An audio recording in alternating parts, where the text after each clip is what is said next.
Bismillahirrahmanirrahim. Assalamualaikum warahmatullahi wabarakatuh. Innal hamdalillah nahmaduhu wa nasta'inuhu wa nastaghfiruh wa na'udzu billahi min syururi anfusina wa min sayyiati a'malina. May yahdihillah fala mudhillalah wa may yudlil fala hadiyalah. Asyhadu an la ilaha illallah wahdahu la syarikalah wa asyhadu anna Muhammadan abduhu wa rasuluh la nabiyya wa la rasula ba'dah. Allahumma sholli wa sallim wa barik ala Muhammadin wa ali Muhammad kama shallaita wa sallamta wa barakta ala Ibrahim wa ali Ibrahim fil alamina innaka hamidum majid. Amma ba'd. Saudara sekalian, sejenak marilah kita sediakan waktu kita untuk bersama mentelaah, memahami materi tafsir Al-Quran. Sertakan harapan kepada Allah, semoga lewat telaah malam hari ini Allah menganugerahkan kepada kita taufik hidayahnya, bimbingan serta pemahamannya. Untuk itu hadirin, marilah kita buka telaah malam hari ini dengan al-basmalah. Bismillahirrahmanirrahim. Al-Qalam, ya. Saudara sekalian, sebelumnya dibahas bagaimana ujian Allah yang ditimpakan kepada kekasihnya. Sebagai sampel contoh yaitu Nabi Yunus, yang di sini disebutkan kasohibil hud. Makna sohib itu penyerta. Namun di sini diterjemahkan kasohibil hud itu orang yang tinggal dalam perut ikan. Nah, saudara sekalian, Muslim itu, dunia itu ladang untuk menanam. Menanam apa? Menanam amal. Amal itu kegiatan. Cobaannya itu standar Islam atau bukan Islam yang kita pakai. Sehingga Islam itu pembekalan menanam. Ada musim tanam, ada areal tanam, ada benih, itu ya. Ada masa-masa panen. Sehingga kehidupan kita yang sejenak ini itu berbobot. Kenapa? Yang sejenak ini menentukan keberhasilan jangka panjang. Kalau kita mengenal di dunia ini ada 12 bulan, di akhirat itu ada 12 bulan ini ditiadakan. Kalau setahun 12 bulan, ya, ada perhitungan berdasarkan apa? Ya, perhitungan tempat tinggal kita, itu dunia ini, bumi yang kita tempati ini. Nah, sehingga hadirin rahimakumullah, Islam memandang atau memberi satu pengertian bahwa dunia ini itu jauh lebih berharga dari akhirat. Loh, kok bisa demikian? Iya, karena yang singkat, waktunya singkat, materianya sedikit, tapi ini menentukan kebahagiaan atau penyesalan yang abadi. Ya, sehingga yang sedikit ini dikasih ya standar nilai, rujukan. Makna nilai itu rujukan. Nah, kita berbuat itu rujukannya apa? Apa sekedar supaya tidak rugi atau supaya mendapatkan keberuntungan jangka pendek, atau justru kita berbuat ini ya berbuat berdasarkan standar Islam. Masalah gagal berhasil itu kan relatif. Ya, bisa salah itu, standar salah itu bisa berhasil. Seperti halnya standar kebenaran yang Allah turunkan ini bisa gagal. Ya, sebab dunia ini cobaannya bukan gagal berhasil, bukan gagal berhasil. Ya, tapi kita punya standar pilih antara melakukan dengan tidak melakukan. Ya, bukan gini, kalau saya senang saya lakukan, berarti standarnya kan senang. Kalau tidak senang tidak saya jalani, berarti kan standarnya kan tidak senang. Itu ya. Nah, banyak orang yang keliru di dalam memahami tolok ukur benar salah. Makanya kalau tolok ukur benar salah itu ditentukan sejauh mana terhindar dari gagal, sejauh mana kita mendapatkan keberhasilan, ya, relatif. Masing-masing punya standarisasi ya, sendiri-sendiri. Nah, makanya hadirin rahimakumullah, di sini Allah menegaskan, ya, fasbir, ya, artinya bersabarlah engkau. Ini kan perintah tunggal ya, bukan fasbiru atau fasbiro. Ya. Kalau fasbiru kan jamak, bersabarlah kalian. Ya, kalau dua itu fasbiro, sabarlah kamu berdua. Di sini fasbir, maka sabarlah engkau. Siapa? Rasulullah Muhammad. Padahal Rasulullah Muhammad itu orang yang paling sabar. Itu ya. Karena semakin tinggi kedudukan kemuliaan di hadapan Allah, semakin syarat cobaan-cobaan. Itu. Nah, sehingga standar idealnya itu nabi-nabi. Kemudian di bawah nabi-nabi ini ada standar cobaan. Ya. Hadirin rahimakumullah.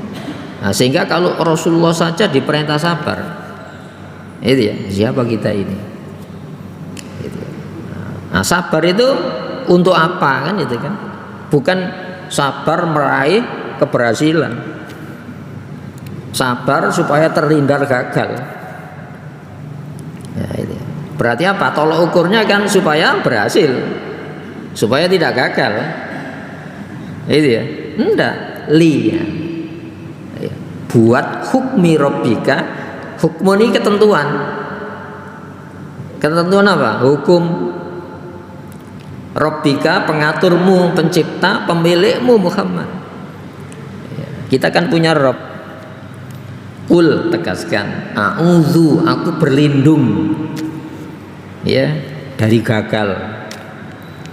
Aku berlindung dari apa? Tidak mencapai keberhasilan. Ya, orang kan berlindung hidup ini. Tidak ada orang mencari gagal. Tidak ada orang lari dari keberhasilan. Ya. Maka li hukmi, buat ketentuan pengaturmu Muhammad. Siapa itu? Rabbin nas. Ya, pencipta pengatur manusia. Itu ya. Dari apa? Dari bahaya-bahaya. Banyak orang itu berlindung dari bahaya, namun caranya tidak tahu. Banyak orang berlindung dari supaya apa? Tidak gagal, tapi caranya tidak tahu. Nah, makanya dikasih cara, ya, pilihan, ya, pilihan apa? Supaya kamu tidak gagal, ini caranya. Supaya kamu berhasil, ini caranya. Nah, berarti apa? Orang ya, yang tolok ukurnya itu supaya tidak gagal, yang penting berhasil, itu pasti tidak sabar. Ganti-ganti cara itu. Ganti-ganti cara. Orang ganti-ganti cara itu tidak sabar. Makanya Rasulullah itu diperintah sabar. Yang kesabarannya itu apa? Buat ketentuan Tuhan pengaturnya tadi. Apa itu Islam? Berarti tidak boleh menyerah. Dikasih gagal sedikit saja sudah tidak setia. Kalau dikasih keberhasilan sedikit saja setia. Padahal kesetiaan kepada Allah itu tidak ada hubungannya dengan gagal berhasil itu. Setia kepada Allah itu ya setia. Bagaimana setia? Setia dengan cara. Nah, makanya orang seneng kan dicoba. Orang seneng dicoba. Nah, kita ini dicoba oleh apa, siapa yang kita senengi. Nah, sesat enggak itu? Bisa sesat. Nah, makanya dikasih ketentuan hukum. Nah, sampelnya siapa? Wala takun, janganlah kamu, hei Muhammad Rasulullah, ya, menjadi kasohibil hud, seperti yang tinggal di perut ikan, ya, yang tinggal di perutnya ikan. Ya, sampai Rasulullah itu gini, dikasih sampel contoh. Nabi Yunus ini ada surat Yunus, ada surat Hud, ada surat Muhammad, ya, ada surat Ibrahim, ada surat Yusuf dalam Al-Quran itu. Nah, maka pertama kali yang dikasih pelajaran dengan sampel sesama Nabi, sesama Rasul, yaitu Rasulullah Muhammad SAW. Ini ya. Nah, makanya hadirin rahimakumullah, Nabi Yunus itu tidak sabar. Karena apa? Disapa oleh Allah dengan yang tidak disenangi. Ini ya. Ditinggalkan kaumnya yang dulu setia begitu banyaknya. Lama-lama kesetiaan dari kaumnya pudar, maka Nabi Yunus berkesimpulan apa? Berarti saya harus pindah, mencari areal dakwah baru, mencari pengikut baru. Nah, berarti apa? Tolok ukurnya keberhasilannya apa? Pengikut yang banyak. Ya namanya pendakwah kan gitu kan. Kalau banyak pengikut yang mengelu-elukan, apalagi dibumbui dai sak miliar umat, nah, dicoba dengan umatnya, dicoba dengan umatnya, maka masyhur di dunia itu cobaan yang memalingkan kita dari masyhur akhirat. Popularitas dunia itu bisa menyesatkan orang. Dari apa? Terkenal popularitas di hadapan Allah Subhanahu wa taala. Nah, kita kan masing-masing dicoba dengan apa? Areal tanam masing-masing. Maka Nabi Yunus ini lari dari tanggung jawab.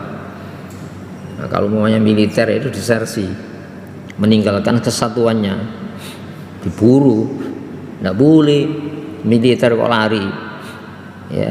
Nah, hadirin rahimakumullah, padahal nabi-nabi itu bukan mengajak mengumpulkan orang, tapi mengajak orang menuju ridho Allah. Itu ya, makanya Rasulullah disebut dai. Inna arsalnaka syahidan wa mubassiran wa nadhira wa da'iyan ilallah wa sirajan munira. Tidak ada nabi yang disebut dai itu kecuali Rasulullah. Inna, sesungguhnya ya, kami arsalnaka, mengutus engkau Muhammad, ya, basyiran wa nadhiran, pemberi kabar gembira. Apa itu? Kebahagiaan hidup di dunia, nanti kebahagiaan hidup saat bersua kepada Allah. Bahagia dalam masa depan dunia yang start ini, kebahagiaan ya finish yaitu akhirat. Wa nadhiran, sebagai apa? Pengancam. Kenapa? Nabi itu dibekali pengetahuan, yang pengetahuan itu orang rata-rata tidak tahu itu. Bahaya maupun selamat, sengsara maupun kebahagiaan. Sampai Rasulullah menegaskan gini, lau ta'lamuna, kalau kamu mengetahui, ya, kalau kamu mengetahui bahaya, kalau kamu mengetahui bahaya, kalau kamu mengetahui selamat, ya, lau ta'lamuna ma'alamu, ya, seperti yang saya ketahui. Berarti apa? Tidak ada orang yang tahu seperti pengetahuan Rasulullah. Itu ya. Makanya kita jangan ya gaya-gayaan. Aku wis persis Nabi. Ya. Itu namanya apa? Kurang ajar.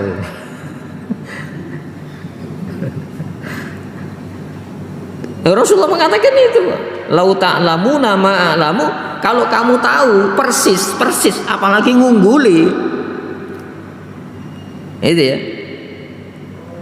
Seperti apa yang ku ketahui, la dhahiktum qalila, pasti kamu sedikit tertawa. Melihat akhirat itu. Kita nangis. Tentang apa? Bahayanya akhirat. Wala bakaitum katsira, kalau pengetahuanmu itu setara dengan pengetahuan saya, ya, wala bakaitum katsira, kau banyak menangis, sedikit tertawa. Makanya basyiron wa nadhiron. Padahal rasul-rasul nabi-nabi itu jenjangnya di bawah Rasulullah. Di mana kita tahu? Dalam surat Al-Baqarah. Ya, ya. Tilkar rusul faddalna ba'dahum ala ba'd. Demikian para nabi, kami beri kelebihan masing-masing di atas yang lainnya. Itu ya. Rasulullah itu sayyidul anbiya wal mursalin. Berani kita ngaku persis nabi. Ini etika kepada Rasulullah. Jadi mengenal Rasul itu mari kita mengenal bagaimana informasi bahwa Rasul itu basyiron wa nadhira. Kalau ada orang tahu kebahagiaan, yang paling tahu itu Rasulullah. Karena diberitahu. Kalau ada orang tahu bahaya, yang paling tahu itu Rasulullah. Ya. Wada'iyan ilallah, mengajak kepada Allah, itu bukan mengajak kepada dirinya. Berarti apa? Nabi Yunus itu mengajak orang untuk apa? Mengikuti dirinya. Lu Nabi aja dibenahi kok. Siapa kita ini? Ya, wada'iyan ilallah, mengajak kepada Allah. Wasyirajan munira, pelita yang menerangi, bukan malah menjadi manusia gelap. Itu ya. Tugas nabi-nabi itu menerangi. Berarti apa? Orang melihat nabi itu kalau benar jujur, mengenal kebenaran. Nabi tidak usah ngomong, ru nabi, ru kebenaran. Faman ra'ani faqad ra'al haqqa. Siapa yang melihat saya berarti melihat kebenaran itu.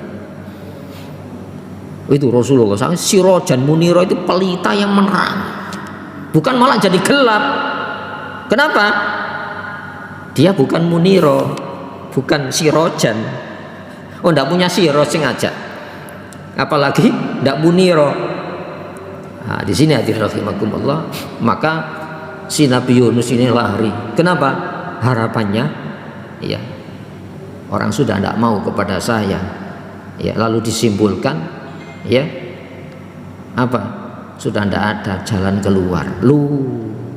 Jangan gitu, wong mengajak kepada Allah kok. Berarti apa? Tidak boleh bergeser dari tugas ini, kecuali kalau Allah memberikan informasi kamu harus pindah. Ini ngambil kesimpulan sendiri, maka pindah Nabi Yunus. Kalau kita mengatakan baik apa buruk? Baik kan? Tapi baiknya seorang nabi itu tidak baik. Kenapa? Kelasnya beda. Kalau kita ya tidak masalah pindah, gak kuat aku pindah. Tapi bagi seorang nabi tidak boleh pindah itu. Baik itu tidak mesti benar. Makanya Rasulullah itu semakin tinggi tingkat derajatnya, bergeser sedikit tidak boleh, tanpa izin tidak boleh. Sehingga ada rumusan hasanatul abror sayyiatul muqarrabin. Kebaikan orang baik itu keburukan bagi orang-orang yang dekat kepada Allah Subhanahu wa taala. Loh itu loh Rasulullah. Menurut orang umum baik, tapi kalau dilakukan Nabi tidak baik. Tidak baiknya seorang Nabi dihukum oleh Allah Subhanahu wa taala. Nah, kita ini kan enggak, masih banyak diberi maaf oleh Allah Subhanahu wa taala. Maka jalan keluarnya ya ngambil kesimpulan sendiri dengan berdasarkan akal. Padahal akal bagi seorang mukmin itu sebuah kegelapan. Itu kalau tidak dibimbing oleh wahyu. Kesimpulan akal kan gelap.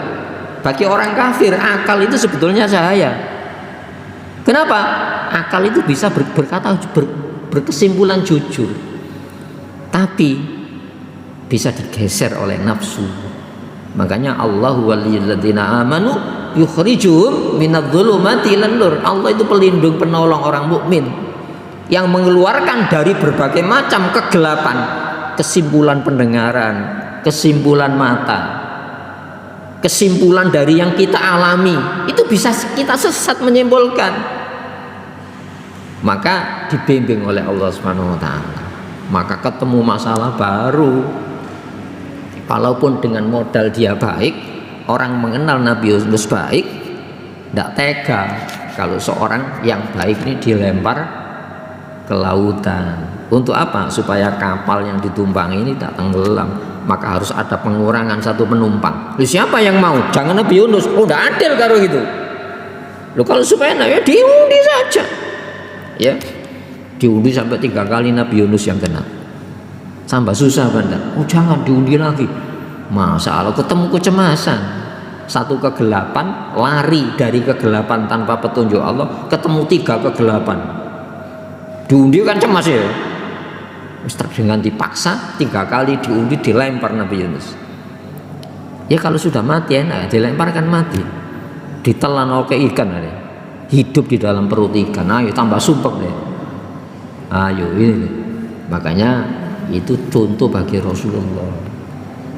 Dalam beberapa tafsir diungkapkan. Kadang-kadang itu riwayat siapa? Di beberapa tafsir. Tafsir yang besar-besar itu loh. Itu ya. Nah, masuk mereka ya ahli hadis ya. Mana ditanya itu hadisnya sahih apa? Aja takon sahih enggak. Itu dicantumkan dalam kitab-kitab tafsir yang dikenal.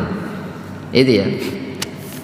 Nabi Yunus itu mengatakan gini, sa'aj'alu laka masjidan, ya Allah akan kubikinkan buat engkau satu masjid, haitsu lam yasna ahadun, di mana seorang pun tidak pernah membuat masjid seperti saya. Di mana itu? Dalam perut ikan. Oh iya ya, di situ diajari tasbih oleh Allah SWT. Iya.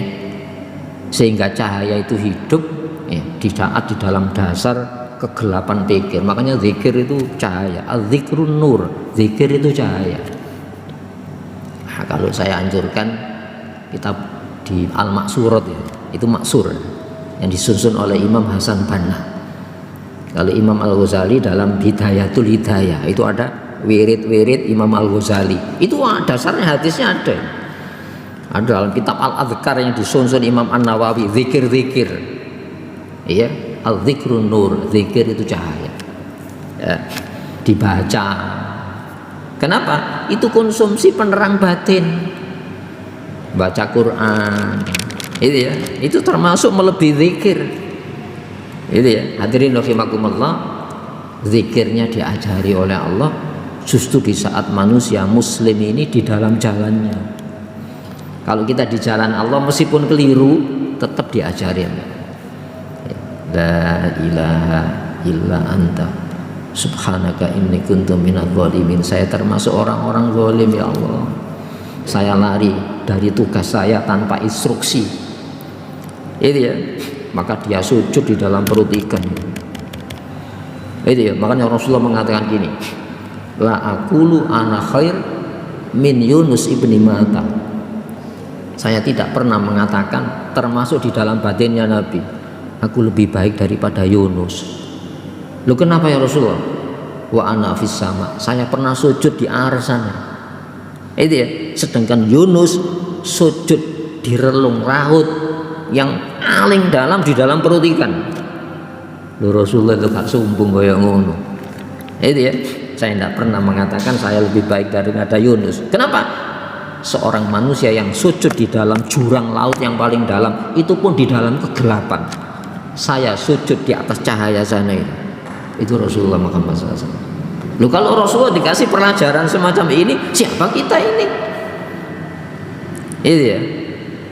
La aqulu ana khair min Yunus ibni Matta. Saya tidak pernah mengatakan aku lebih baik daripada Yunus ibni Matta. Nah, kita memandang sesama muslim itu semacam itu seharusnya. Ya, kalau kita keluar rumah merasa paling baik, siapa kita ini? Loh, kalau Rasulullah ya pembandingnya ya Nabi Yunus. Sujud di aras, ini sujud di kegelapan dalam perut ikan di relung laut yang paling dalam. Itu ya. mungkin dia yang lebih baik. Itu ya. Rasulullah sampai di situ.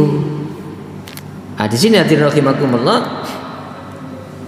wala takun, dan janganlah kamu menjadi kasohibil qut, seperti penghuni perut ikan. Idzan nada, saat berdoa, wa huwa, sedangkan dia dalam berdoa itu makdum, ya, sedang bersedih hati. Itu ya. Hadirin rahimakumullah, menahan marah, kesedihan, ditinggal kaumnya. Itu ya, sekarang ditinggal sendirian tanpa kaum. Manggil siapa? Manggil Allah.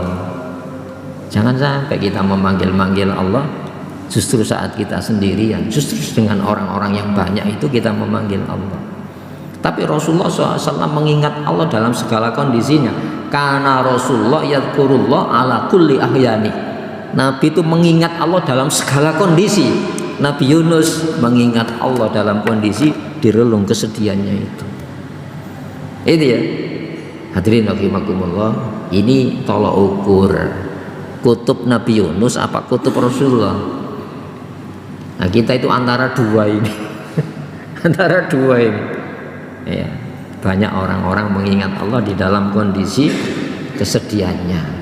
Nabi Yunus, kita umatnya Rasulullah Muhammad Sallallahu Alaihi Wasallam yang mengingat Allah dalam segala kondisi.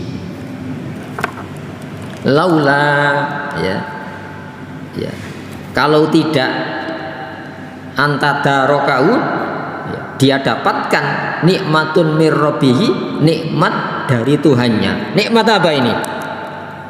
Bersitan cahaya itu tadi.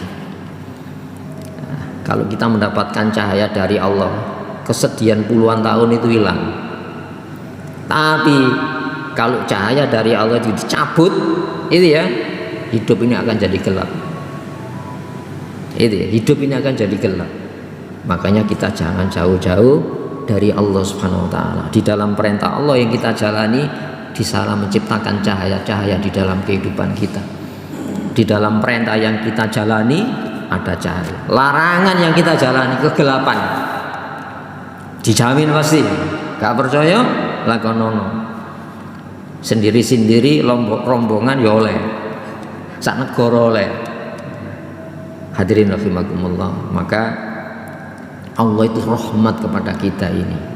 Dalam surat An-Nahl ayat 61 itu, lau yu'akhidullahu nasa bidzulmihim, kalau Allah itu menghukum manusia dengan berdasarkan kezalimannya, ya, kalau Allah itu menghukum orang dengan kezalimannya, berarti apa? Allah itu menghukum karena sayang. Coba buka di dalam surat An-Nahl ayat 61 ya. Nah, ini. Masya Allah, itu Allah itu gitu. Walau yu'akhidullah, dan jikalau Allah menghukum an-nasa manusia bidzulmihim berdasarkan kezalimannya, mana akhoda yu'akhidu itu saling kon ngelanggar langsung. Itu ya, kamu melawan langsung, enggak, Allah enggak gitu modelnya, ya. Maka mataroka alaiha, maka Allah tidak akan meninggalkan di atas bumi ini mindaban, jenis melata, jintekno kabeh Allah. Berarti apa? Ketika Allah itu menghukum, itu dengan sayangnya Allah. Kenapa? Masih di dunia, dikasih tenggat waktu. Jangan dicatat, barangkali tobat. Kalau belum tobat dicatat satu oleh malaikat. Itu pun kalau tobat dihapus. Kalau orang beriman, ya, dikasih hukuman dunia. Supaya apa? Selamat kuburnya. Kenapa kok dihukum di kubur? Supaya di akhirat tidak terjadi hukuman. Wih, itu Allah itu. Itu ya. Jadi kalau Allah itu menghukum manusia berdasarkan kezalimannya, Allah tidak akan pernah meninggalkan yang melata di muka bumi, dibersihkan oleh Allah. Walakin yuakhiruhum ila ajalin musamma, akan tetapi Allah menangguhkan sampai batas waktu yang sudah ditentukan. Itu Allah Subhanahu wa taala. makanya kalau ibadah kita model semacam ini, kalau kita punya perasaan-perasaan saya sudah memberikan sesuatu kepada Allah, apa ndak harus istighfari itu? Astagfirullah ya Allah. Andaikan semesta taat kepada Allah sedikit pun tidak menambah kemuliaan Allah, keagungan Allah, ya, keperkasaan Allah. Andaikan semesta itu maksiat kabeh, sedikit tidak mengurangi keagungan Allah. Berarti apa? Rahman Rahim Allah, saat Allah menghukum itu sayang Allah SWT. Supaya apa? Tidak terjadi hukuman di kubur. Andaikan terjadi hukuman di kubur, supaya di akhiratnya dibebaskan dari hukuman itu. Nah, kembali kepada kita akan mengalami kutub Nabi Yunus apa Rasulullah. Rasulullah itu Nabi yang diperintahkan tobat. Fa'lam ilmui Muhammad. Surat Muhammad 19. Fa'lam ilmui annahu, bahwasanya la ilaha illallah, tiada ilah kecuali Allah. Allah itu bukan makhluk, itu ya. Allah itu pencipta makhluk. Tidak ada makhluk kecuali butuh kepada Allah, dan Allah tidak pernah butuh kepada makhluk. Wastaghfir li dzambika, mohonlah ampunan untuk dosamu Muhammad. Rasulullah dosa apa? Disuruh istighfar itu. Mengistighfari apa? Kalau orang yang paling dekat itu Rasulullah, berarti apa? Semakin syarat, ya, ibadahnya harus murni. Itu Rasulullah. Walil mu'minina wal mu'minat, untuk orang-orang mukmin lelaki maupun mukmin yang perempuan. Jadi kita ini sudah diistighfari oleh Rasulullah Muhammad SAW. Maka imbalan kita itu apa? Sholawat. Innallaha wa malaikatahu yusholluna 'alan nabi ya ayyuhalladzina amanu shollu 'alaihi wa sallimu taslima. Ini nah, kembali kepada ini.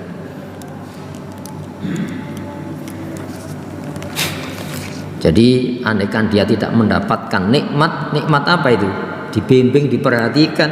Seperti halnya Allah pernah memperhatikan kita saat kita menjadi janin. Nabi Yunus dalam kondisi lemes ini, tidak makan 40 hari, lemes. Seperti janin di dalam perutnya ikan. Allah sudah berbuat. Pertanyaannya gini, loh, kalau kita masih dalam bentuk janin di dalam perut ibu kita, sudah diperhatikan oleh Allah. Setelah lahir diperhatikan dengan larangan, diperhatikan dengan perintah. Minta ganjaran apa gitu? Ayo, jaluk ganjaran. Justru ketika kita diberi oleh Allah larangan, diberi perintah, dikasih kebahagiaan dengan melaksanakan perintah, menjauhi larangan, dan bisa semacam itu, apa enggak nikmat itu? Itu ya. Kita pernah mengalami seperti Nabi Yunus. Itu ya. Tapi masih berat Nabi Yunus. Kenapa? Nabi Yunus membawa kesadaran ada.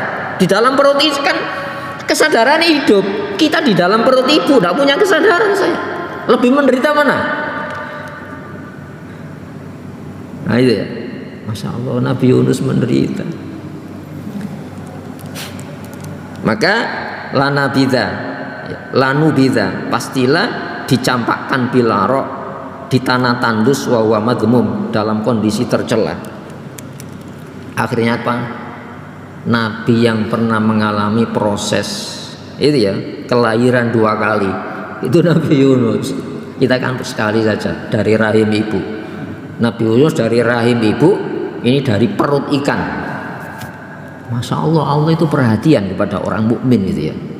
Dalam kondisi kegelapan apapun dikasih cahaya oleh Allah Subhanahu wa taala. Maka Rasulullah memberikan jaminan tidak seorang mukmin yang memirip wiritannya Nabi Yunus kecuali akan dibebaskan dari kesedihannya ini. Itu ya.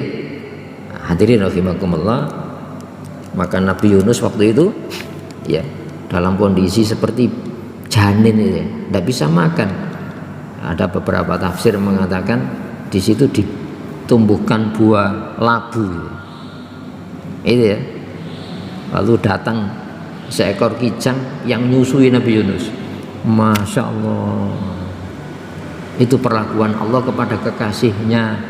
Semakin kita didekatkan kepada Allah, semakin syarat rintangan-rintangan cobaan itu.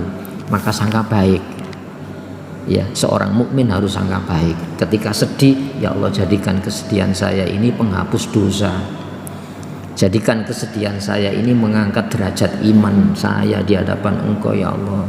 Itu ya, sampai Nabi berpesan, la yamutunna ahadukum illa bi husnil dhanni billah. Ya, tidak, janganlah mati seorang pun di antara kamu kecuali membawa sangka baik kepada Allah. Ya, Allah tidak menghukum, tapi Allah memberikan cobaan kepada kita. Maka fajtabahu, lalu Allah memilihnya, ijtiba. Siapa? Rabbuhu, Tuhannya. Faja'alahu minas solihin, maka menjadikan dia minas solihin, termasuk orang-orang soleh. Orang soleh apa? Ya muslim itu orang soleh. Itu ya. Nanti kita dipertemukan dengan orang-orang soleh. Sampai Nabi Yusuf itu pernah doa ini, Rabbi qad ataitani minal mulki, ya Allah telah kau berikan kekuasaan ini di Mesir. Bukan tanah asal saya, tapi saya dihormati di Mesir ini. Bukan tanah asalnya, tapi dihormati di Mesir. Ya. Rabbi qad ataitani minal mulki wa 'allamtani min ta'wilil ahadits. Tidak itu saja, kau ajari saya bisa membaca berita mimpi. Itu ya, berarti apa? Takbir mimpi itu ada. Mimpinya mukmin tentunya ya. Ya. Tawaffani musliman, wafatkan aku sebagai muslim. Jangan sekedar muslim ya Allah, wa alhiqni bisolihin, pertemukan aku dengan orang soleh akhir zaman. Itu ya. Jadi Nabi Yunus mengalami liku-liku semacam itu, nanti dikumpulkan sejalur sejarah muslim akhir zaman ini. Lu kita ya, sudah muslim akhir zaman, kok tidak pernah disyukuri itu gimana? Kita jadi muslim akhir zaman, orang soleh akhir zaman. Pernah disyukuri? Enggak kan? Karena enggak ngerti. Padahal Masya Allah, laqad manallahu 'alal mu'minin idz ba'atsa fihim rasulan min anfusihim. Allah sudah memberikan nikmat khusus kepada orang beriman saat mengutus seorang utusan yang senafas dengan kita, Rasulullah Muhammad. Sebab tidak seorang pun nabi yang diutus kecuali diberitakan, nanti kalau Rasulullah diutus dan kamu menjumpai Rasulullah diutus itu, la tu'minun nabi, kamu harus beriman kepadanya. Bukan sekedar ini, walatan surunnahu, supaya kamu menolong Muhammad itu. Jadi kalau Nabi Yunus dipertemukan dengan jalur 70 umat ini, kita ini penyempurna 70 umat.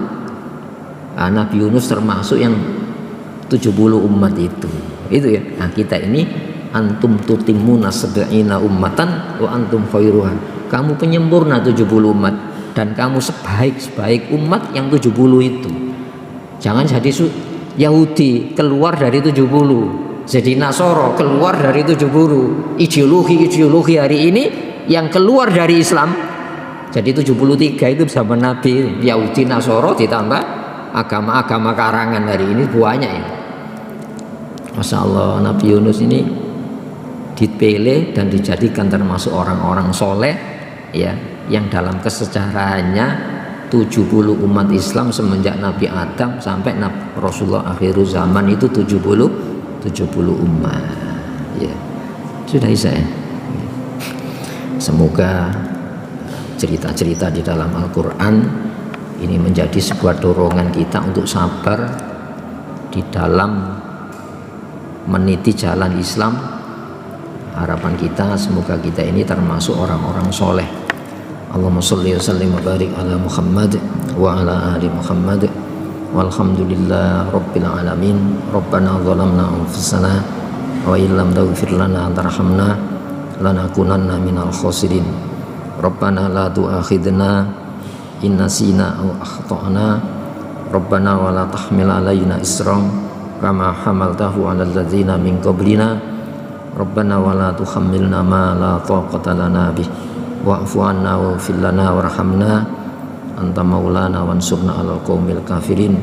Rabbana atina fid dunya hasanah wa fil akhirati hasanah wa qina adzabannar. Subhana rabbika rabbil izzati amma yasifun Assalamun alal mursalin. Alhamdulillahirabbil alamin. Assalamualaikum warahmatullahi wabarakatuh.